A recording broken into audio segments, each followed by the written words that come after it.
Buenos días queridos suscriptores, para más relatos como este, denle like y comparte. Sin más, comenzamos. Crecí en un pueblo con calles de tierra, cercas de alambre y patios con gallinas que buscaban grano al amanecer. La tienda quedaba frente a la cancha, ahí comprábamos sal, velas y aceite para las lámparas. Detrás de las casas corrían acequias estrechas que se llenaban en temporada de riego y dejaban un olor a barro que se quedaba en la ropa. Conocía cada vereda y los nombres de los dueños de cada lote. También conocía el sonido de los animales y los sonidos de la noche. Los robos empezaron sin señales claras. Una familia se despertó con la cuna vacía y el marco de la ventana marcado por raspones. Otra halló la puerta trancada por fuera con una varilla. Por la mañana, varios vimos huellas pequeñas, mezcladas con surcos de arrastre, como si alguien hubiera tirado de un bulto por el patio. En más de una casa, faltaron mantas. Y en los clavos viejos quedaron mechones de cabello. No hablo de cuentos, hablo de rastros que cualquiera podía seguir con la vista. Los adultos comenzaron a cerrar las ventanas con tabla y se reforzaron las trancas. Pero nada de eso sirvió. Nos organizamos por manzanas. En las esquinas dejamos piedras para trabar puertas si veíamos movimiento. Repartimos lámparas y aceite y tomamos las escopetas, cada quien asumió un tramo. En mi casa dejé un palo junto a la cama y recargué un machete en la pared, a la altura de la mano. Mi madre acomodó a mi hermano recién nacido, en una cuna pegada a nuestra cama. Yo me acosté vestido, con las botas junto a la puerta y la lámpara a un brazo de distancia. El acuerdo fue simple: no dormir todos al mismo tiempo, dar 2 vueltas al patio antes de apagar la luz y no confiarse por costumbre. Esa noche el perro ladró y de golpe se cayó. No fue un silencio natural, fue un corte. La corriente fría entró por la rendija del marco como si empujara desde afuera. Me levanté de un brinco y fui a la ventana. En la madera vi 3 arañazos nuevos, paralelos, limpios, sin astillas sueltas. No dudé, me giré y miré la cuna. Estaba la manta que seguía tibia, pero el cuerpo de mi hermano no estaba. Mi madre buscó con las manos por reflejo, como si la cuna se hubiera encogido. Di un paso directo a la puerta y salí al patio con la lámpara encendida a media mecha. La tierra estaba removida a 1 metro del escalón. Se veía el dibujo de un talón hundido y al lado, la marca de un arrastre. Seguí el rastro hasta la esquina del corral del vecino y ahí lo vi girar hacia la arboleda. A cada 3 pasos había un punto más profundo, como si quien jaló el peso se hubiera detenido. Llamé a los vecinos de guardia, con la voz justa para no perder el hilo de las marcas. Llegaron con 2 lámparas y una escopeta vieja. Seguimos la línea que cruzaba un lote con rastrojos y nos metimos al claro. En medio del claro había una bolsa de manta, tirada de costado. Estaba húmeda por dentro y olía a hojas machacadas y tierra. Regresamos al pueblo y avisaron de casa por casa. Yo me fui directo a la mía, llorando y con rabia en mi ser. Le dije a mi mamá que no habíamos encontrado nada, pero que buscaríamos a las brujas y encontraría a mi hermano. Cuando amaneció, los hombres y las mujeres se juntaron frente a la tienda y anotaron cuántos bebés habían desaparecido desde el primer caso. La lista ocupó una página entera. Alguien propuso ir a la policía del municipio, pero todos conocíamos la respuesta tardía y los recorridos de trámite. Nadie quería otro rastro a medias. Se decidió tender una trampa con lo que había. Y planeamos cómo hacer la trampa. Elegimos la casa del borde del pueblo, por su patio amplio y por la salida directa al corral, cerrada por una barda a media altura que obligaba a rodear. En el pasillo lateral, tendimos un paso obligado, con alambre clavado en estacas cortas y oculto bajo la maleza. El alambre no buscaba cortar, sino torcer tobillos y obligar a apoyar las manos. Dentro, dejamos una cuna con telas limpias y el colchón mullido, a la vista desde la puerta, sin nada más en el cuarto, para no ofrecer escondites. Cubrimos los vidrios con trapos, para evitar reflejos. Retiramos muebles que estorbaran la salida hacia el patio, donde habíamos marcado con yeso los puntos de tiro posibles. La señalización quedó a ras de suelo, cuerdas con campanas pequeñas atadas a latas, tensadas lo justo, para vibrar sin enredarse. La distribución se decidió con nombres y lugares. 2 hombres con escopeta se colocaron en sombra, uno mirando hacia la ventana y otro cubriendo la puerta del patio. Otros 2 cerraron el callejón hacia el río con tablas y alambre.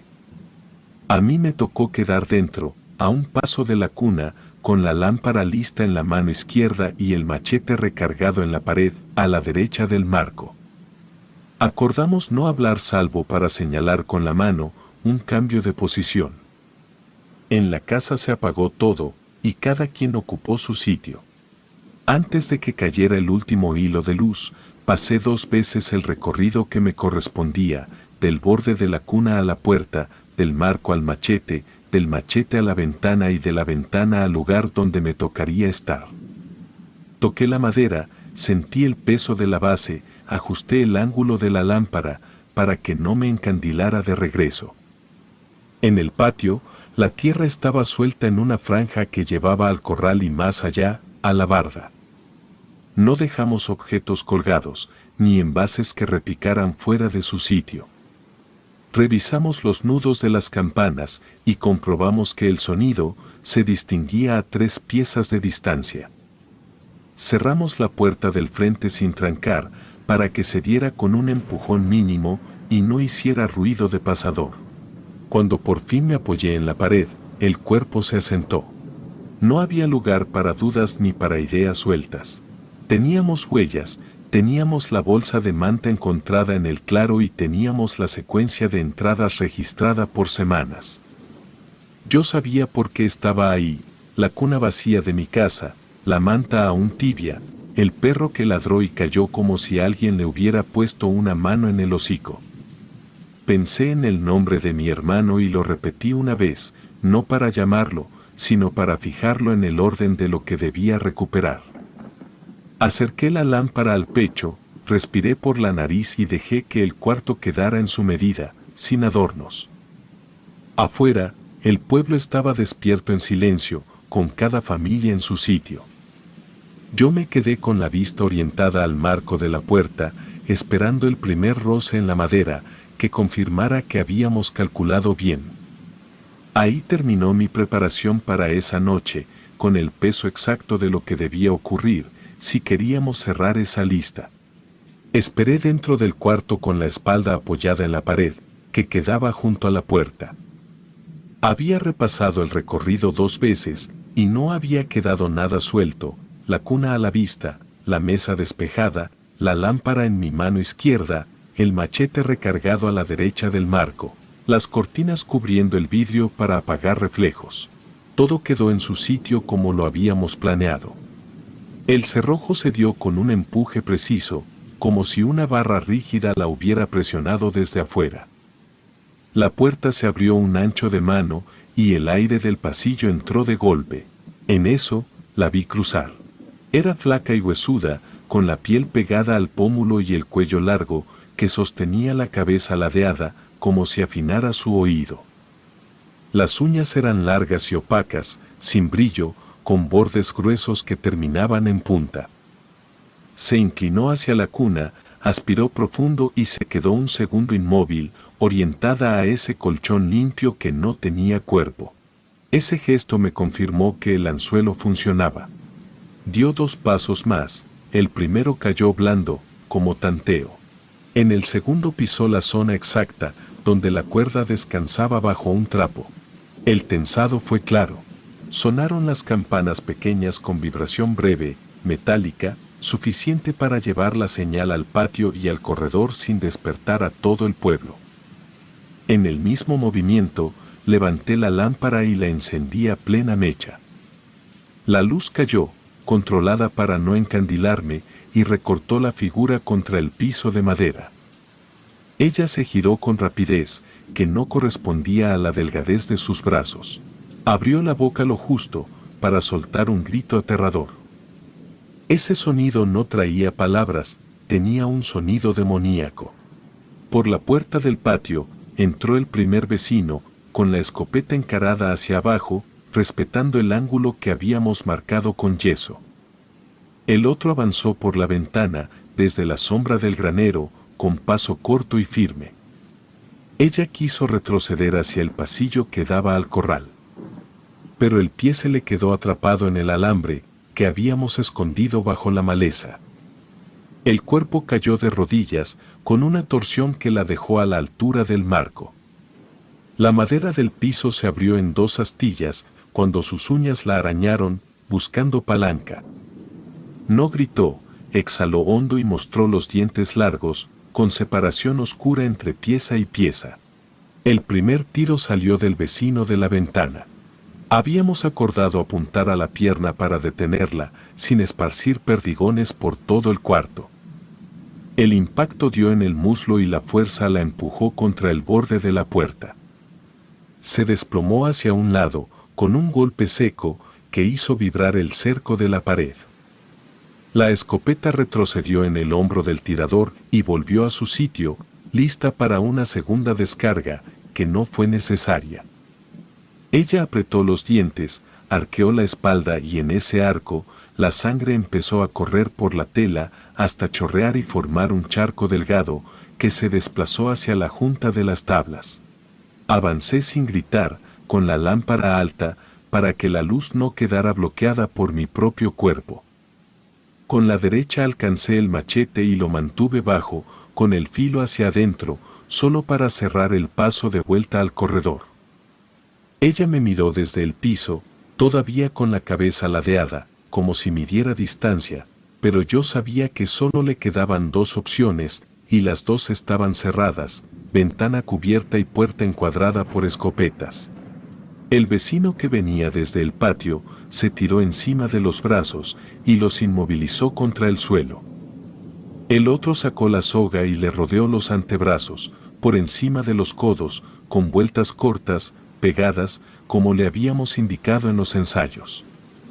La soga se tensó y resistió el primer tirón, pero ella masticó la hebra y la aflojó a medias. En ese respiro, le aseguraron las muñecas con cable recocido. El cable no cedió. La piel de sus manos se marcó de inmediato, con surcos pálidos, que se enrojecieron después. Me acerqué a la altura del rostro, y aspiré sin pena, buscando confirmar lo que ya creía. El olor de su aliento tenía el mismo rastro que había encontrado en el claro, hojas machacadas y tierra húmeda.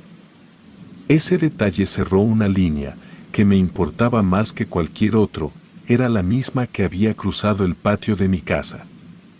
Lo supe por el olor y por la forma en que ladeaba la cabeza hacia las cunas, no hacia las puertas. Ella intentó incorporarse y golpeó con los talones, pero el alambre y el cable le frenaron el gesto. El vecino de la ventana volvió a cargar para cubrir cualquier movimiento. El del patio rodeó los tobillos con otra soga y dejó un nudo firme. No hubo discusión, cada quien hizo lo propio. Las mujeres se habían quedado en el umbral, con palas y piedras, por si algo se les escapaba a los hombres, pero no hizo falta llamarlas.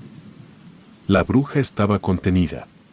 La cargamos entre cuatro, uno por extremidad, con cuidado de no permitir que la espalda golpeara los cantos, no por consideración, sino para evitar que un golpe de inercia aflojara los amarres.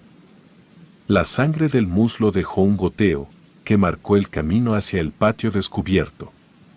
Afuera, el corral ya tenía la leña y las ramas apiladas, junto a la barda más alta, en el lugar donde el viento suele bajar por la hendidura del cerro, y no empuja chispas hacia los techos. Los niños estaban dentro de sus casas. Y nadie cruzó el pasillo para mirar lo que no debía mirar. El círculo de adultos se formó sin voces, con escopetas atrás, palas a los lados y cubetas con agua en la periferia. La apoyamos en el centro de la pila, con los cables aún tensos, y los vecinos ajustaron 2 vueltas más en los tobillos para evitar patadas que soltaran madera. El charco del muslo se filtró entre las ramas y por un momento pensé que el olor a hierro iba a subir en las primeras llamaradas y cubrirlo todo. Y supuse bien. A partir de ahí, el procedimiento siguió como lo habíamos acordado desde el principio. Uno de los hombres sacó un trapo empapado de diésel y lo colocó bajo el primer nivel de ramas para que el fuego subiera parejo.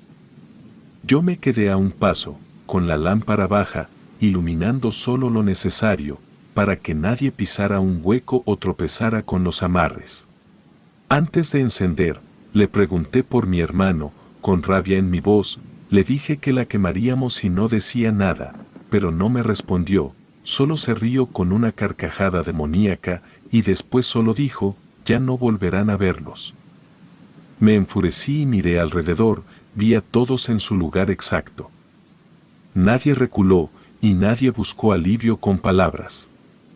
Lo que iba a ocurrir ahí cerraba una serie de entradas que habíamos registrado casa por casa. A mí me correspondía mirarla a los ojos y reconocerla como la que se llevó a mi hermano. No tuve que decirlo. Lo sabían por la forma en que mantuve la lámpara fija sobre su cara, mientras el que manejaba el fuego acercaba la mecha. Entonces entendí que el pueblo ya había dado el paso que faltaba y que yo, que había dormido con botas junto a la puerta durante semanas, había llegado al punto en que esa vigilancia se convertía en forma concreta. Ella volvió a arquearse, pero el cable resistió y las sogas cumplieron su función. El vecino con la escopeta mantuvo el arma baja a la altura del muslo, por si hacía falta un segundo tiro, que no se hizo necesario. Nadie movió un pie fuera del círculo, nadie soltó sus herramientas. La escena no buscó espectáculo. Fue un cierre, y en ese cierre yo confirmé, con la lámpara entre las manos, que la línea que había empezado en la cuna vacía, terminaba ahí. No recuperaría a mi hermano, ni a los bebés robados por ella, pero todo llegaba a su fin, con la muerte de la bruja. Las ramas secas crujían bajo las botas, y nadie habló. La bruja respiraba corto, atada de muñecas y tobillos con cable y soga. La tela del muslo estaba oscura, la sangre ya no corría, solo marcaba el hilo que había dejado, antes de traerla hasta ahí. La llama nació delgada y al tomar aire entre las varas, se volvió pareja. El fuego no necesitó ayuda, masticó las puntas finas, tomó cuerpo y empujó hacia arriba. Yo bajé medio paso, porque el calor me golpeó la cara y me nubló los ojos.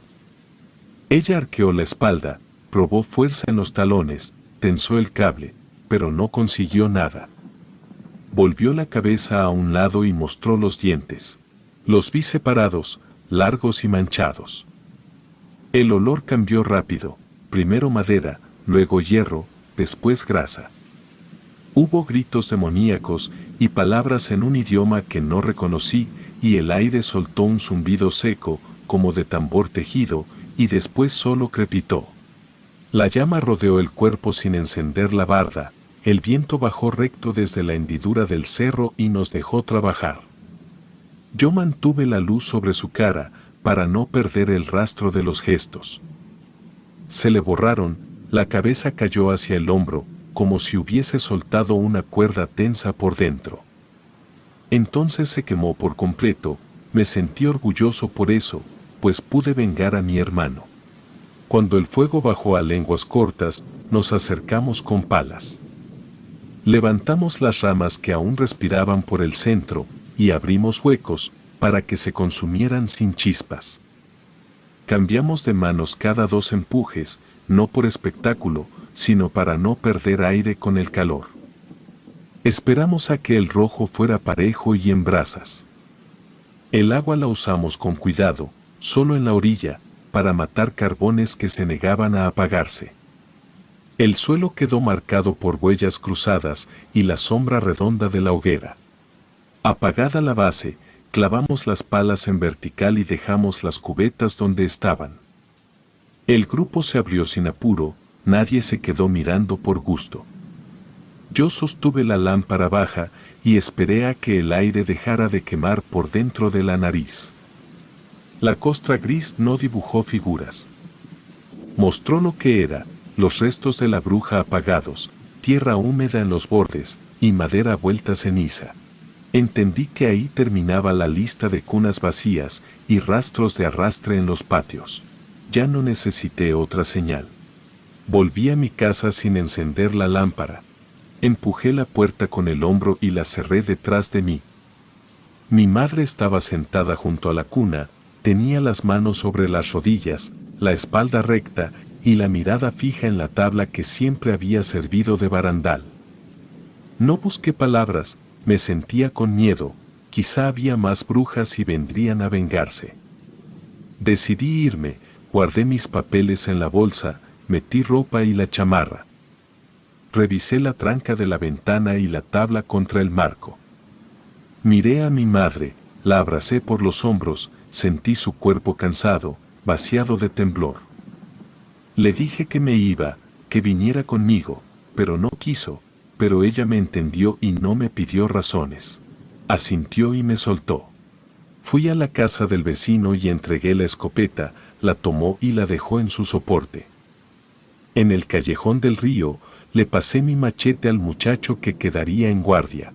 Yo caminé hasta la salida del pueblo, pues ya estaba decidido, aunque me dolía dejar los recuerdos de mi hermano y a mis padres. El corral quedó atrás con una mancha redonda de ceniza. El aire todavía estaba caliente a la altura del pecho. Crucé 3 esquinas, doblé junto al depósito de ladrillos y tomé la vereda hacia la carretera. Me senté un momento en la orilla de la carretera y acomodé la correa de la bolsa en el hombro. Tenía el antebrazo enrojecido por las llamas y por la soga que había sostenido durante el traslado. No eran heridas, era el recuerdo en la piel. Caminé por el acotamiento hasta la parada de terracería. Se detuvo un camión con asientos libres. Subí y miré por la ventana el polvo que levantaban las llantas y dejé que el motor me limpiara la cabeza. Llegué a la ciudad ese mismo día. Renté un cuarto en una casa de huéspedes y pagué por una semana. Pregunté por algún trabajo de patio, me dijeron que en un almacén y lo tomé. Aprendí a recibir tarimas, a revisar sellos, a mover peso con la banda.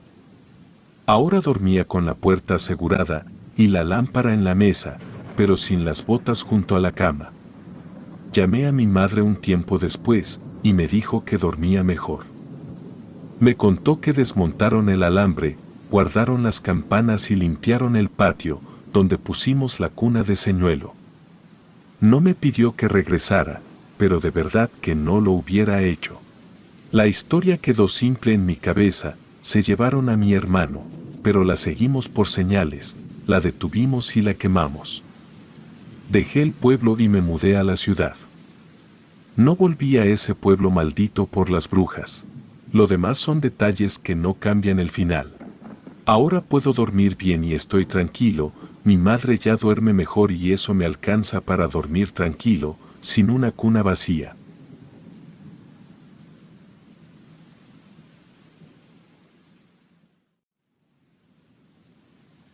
Yo trabajaba como topógrafo, revisando permisos de demolición y niveles de terreno antes de construir. A finales de 2013 me asignaron una obra, donde antes había una capilla vieja que llevaba décadas abandonada. El plan era derribarla por completo y levantar un estacionamiento subterráneo. El primer día de inspección fue normal, hasta que uno de los obreros me llamó para mostrarme algo. En el fondo del terreno, habían encontrado un muro de piedra, cubierto con cal, y eso no estaba en los planos y tampoco figuraba en ningún registro del archivo municipal. El arquitecto del proyecto me pidió autorización para seguir excavando, aunque admitió que no sabía qué era ni a qué profundidad llegaba. Cuando bajé a revisar, noté que el muro formaba parte de una estructura más grande, como una cámara sellada. Dimos la orden de abrirla con cuidado, y al retirar la última hilada de piedras, un olor denso salió del hueco. La linterna del capataz iluminó una bóveda de ladrillo, con símbolos circulares grabados en las paredes. En el suelo había restos humanos dispersos, huesos amarillentos mezclados con tierra y objetos que no tenían nada que ver con una construcción religiosa. Vi una vela de cera negra a medio derretir, una figura de barro con agujas clavadas y una cuerda trenzada con cabello humano.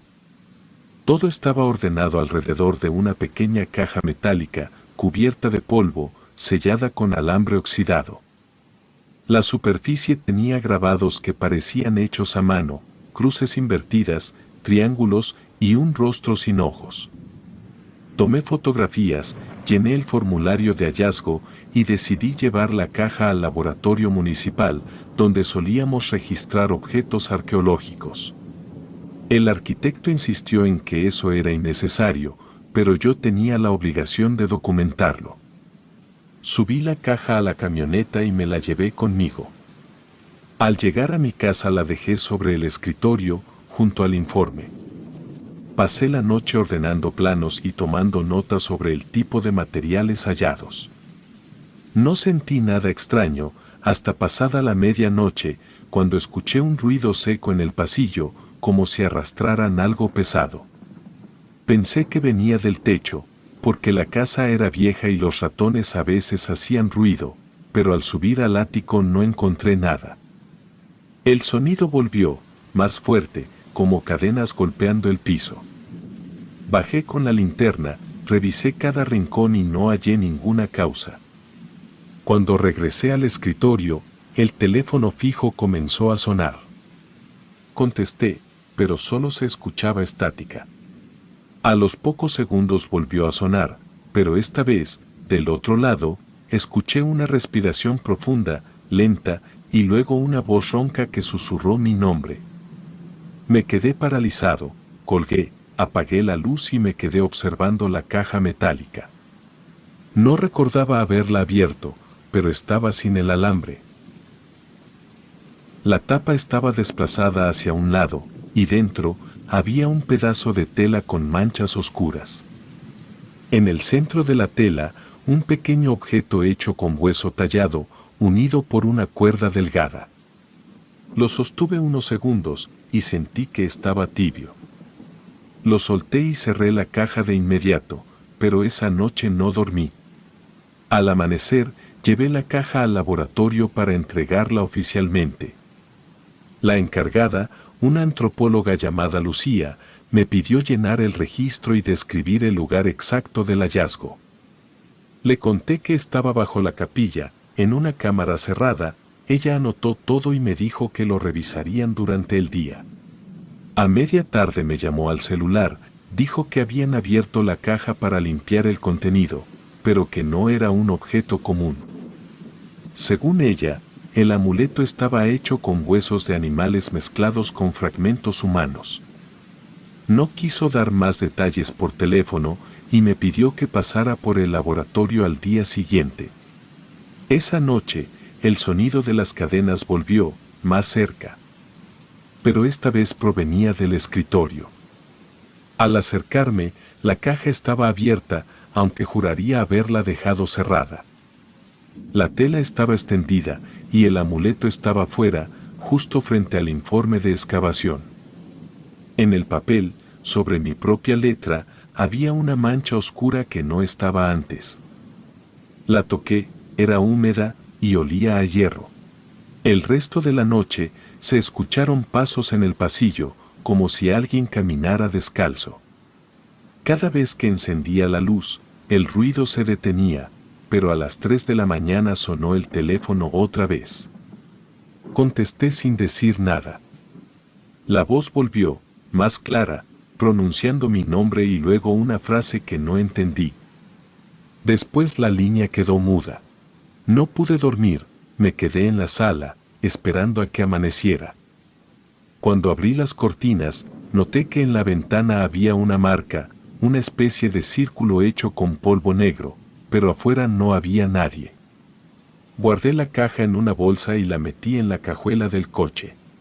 A media mañana llegué al laboratorio. Pregunté por Lucía, pero su compañera me dijo que no había venido. Llamé a su celular y contestó su esposo. Me explicó que la habían internado en el hospital por una crisis nerviosa, pero antes de desmayarse, decía que algo había salido de la caja.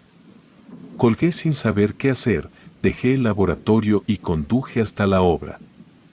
El arquitecto estaba ahí, reunido con los obreros. Le pregunté si habían seguido excavando la cámara. Me dijo que no, que el ayuntamiento había ordenado taparla. Los trabajadores estaban nerviosos, porque según ellos, desde el día que la abrimos, por las noches escuchaban rezos bajo el suelo. Mientras hablábamos, uno de los obreros salió corriendo del fondo del terreno. Decía que había visto a una mujer dentro del túnel que se había formado al colapsar un muro lateral. Bajé a revisar con mi linterna. Dentro del túnel el aire estaba más frío y olía a humedad mezclada con cera quemada. En el suelo, la tierra tenía marcas como de manos arrastrándose. Al fondo, sobre una piedra, había un nuevo círculo de ceniza, con la misma figura que había visto en mi ventana. Alguien o algo lo había dibujado durante la noche. Subí rápido, sin decirle a nadie lo que vi. Tenía claro que eso no era parte de ninguna excavación normal. Esa tarde, antes de irme, metí la caja y el amuleto dentro del maletín de trabajo. Pensé dejarlo en la oficina municipal, pero algo me hizo cambiar de idea. Esa noche, ya en mi casa, escuché otra vez el ruido de las cadenas, pero ahora venía desde el interior del maletín. Cuando lo abrí, la caja estaba abierta y el amuleto no estaba adentro. Cerré la bolsa, salí al patio y la enterré bajo el árbol más grande. Mientras tapaba el hoyo, el viento comenzó a soplar con fuerza y se escuchó una voz femenina detrás de mí. No quise voltear, solo apreté la tierra y regresé a la casa. Desde esa noche, las cadenas dejaron de sonar, pero cada mañana, cuando salgo, encuentro huellas de pies descalzos, marcadas en el suelo húmedo, siempre en dirección al árbol. Al día siguiente me levanté con los ojos irritados, no recordaba en qué momento me había dormido, pero en el suelo del estudio estaban mis notas esparcidas y la caja seguía abierta. Decidí que no podía seguir teniendo eso en casa, así que la metí en una bolsa de plástico y me fui directo al laboratorio municipal. Lucía, la antropóloga encargada del área, estaba en su oficina. Le conté que no me sentía tranquilo y que quería que analizaran el amuleto con más detalle. Ella me dijo que miró salir algo de la caja y que no se explicaba qué era. Sacó la pieza con guantes y la observó unos minutos bajo la luz. Dijo que no pertenecía a ninguna cultura prehispánica, ni colonial, que los materiales eran recientes y que lo más probable era que se tratara de una elaboración moderna para rituales. Explicó que había visto cosas parecidas en investigaciones sobre brujería contemporánea y que algunas personas fabricaban objetos así para atar almas o sellar maldiciones. No me gustó escucharlo, pero asentí y le pedí que lo conservara hasta tener el informe. Me fui de ahí pensando que si el objeto era tan reciente, alguien debía haberlo colocado intencionalmente bajo la capilla. Esa tarde volví a la obra. Al llegar, el capataz me recibió alterado. Faltaba uno de los obreros. Dijo que lo habían visto bajar al fondo del terreno antes del mediodía y que no volvió a salir. También comentó que los hombres se negaban a seguir trabajando, porque según ellos, escucharon rezos debajo del suelo. Ordené detener todo y bajé con el capataz y otro trabajador a revisar. En una de las paredes laterales había un derrumbe parcial. Tras retirar algunos escombros, descubrimos una oquedad que formaba un túnel angosto. La linterna apenas alcanzaba a iluminar unos metros hacia adentro. Avanzamos con cuidado, el aire era más frío y olía a humedad, mezclada con algo podrido. Las paredes estaban manchadas de hollín y en el suelo se veían restos de velas consumidas y un círculo dibujado con carbón. En una esquina, sobre una piedra, había una figura de cera atravesada por un alambre.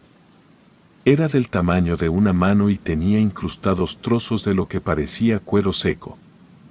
No quise tocar nada. Ordené clausurar el túnel y avisar al municipio. El capataz me insistió en que ahí adentro pasaban cosas, que el desaparecido había dicho que oía murmullos. Le dije que no inventara, aunque yo mismo sentía algo en ese sitio, como si el aire se moviera al ritmo de una respiración. Esa noche, al llegar a casa, pensé que al dejar la caja en el laboratorio todo terminaría, pero no fue así. Cerca de las 2 de la mañana, escuché pasos en el pasillo. No eran ruidos de la madera, sino pisadas claras, lentas, que se detenían frente a mi puerta. Encendí la lámpara, pero no había nadie. El aire se enfrió de golpe, apreté los puños y me quedé escuchando. Se oía una respiración corta, casi pegada a la madera. Me levanté, abrí la puerta de golpe y solo vi una sombra que se deshizo contra la pared. Intenté dormir en el sofá, pero a las 5 desperté sobresaltado, tenía la caja metálica sobre el regazo. La misma que había dejado en el laboratorio.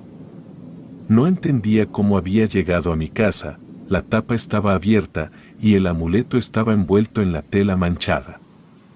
El olor era insoportable, una mezcla de cera quemada y carne húmeda. Busqué una lupa para examinar la tela, las manchas, que antes creí que eran sangre seca, resultaron ser restos de cera derretida con cabellos humanos pegados.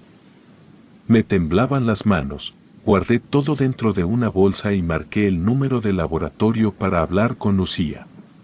Me contestó una voz, grave y aterradora, solo me dijo, el hueso no debía abrirse. Apagué el teléfono y miré la bolsa, sentí que algo me observaba desde adentro.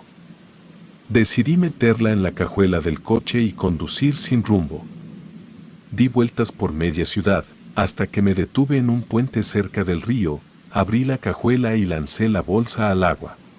Volví a casa pensando que con eso acabaría todo, pero al entrar, noté un olor a tierra mojada. El piso tenía huellas marcadas con barro, desde la puerta hasta el escritorio, y en la silla estaba el amuleto, envuelto otra vez en la tela. Salí al patio y lo quemé dentro de una cubeta, las llamas se apagaron solas, aunque seguían chispeando como si la cera siguiera ardiendo sin fuego. A medianoche, el humo se metió por las ventanas y el olor llenó toda la casa, pero no quise volver a tocarlo. Al día siguiente fui a buscar a Lucía.